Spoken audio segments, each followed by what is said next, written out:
জাতীয় পার্টি একমাত্র দল আমার মনে হয় বাংলাদেশের এই ইতিহাসে যারা এই জুলাই আন্দোলন সক্রিয়ভাবে সমর্থন করেছেন।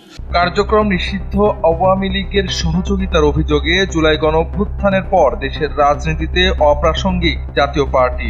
গত ১.৫ বছরে দলটির নিষিদ্ধের দাবি উঠেছে অনেকবার। তবে এবার জুলাই গণঅভ্যুত্থানে অংশগ্রহণকারী একমাত্র দল জাতীয় পার্টি বলে দাবি করলেন সংগঠনটির একাংশের চেয়ারম্যান জি.এম. কাদের। যদিও এই দাবি তিনি এর আগেও একাধিকবার করেছিলেন। আসন্ন নির্বাচনে জাতীয় পার্টির অংশগ্রহণের বিষয়ে সাংবাদিকদের সামনে কথা বলার সময় তিনি এমন মন্তব্য করেন। তিনি বলেন, সরকার ও নির্বাচন কমিশন জাতীয় পার্টির জন্য লেভেল প্লেইং ফিল্ড নিশ্চিত করতে পারছে না। তাছাড়া আওয়ামী লীগের বিষয়ে সরকার ফোবিয়াতে ভুগছে বলেও উল্লেখ করেন তিনি।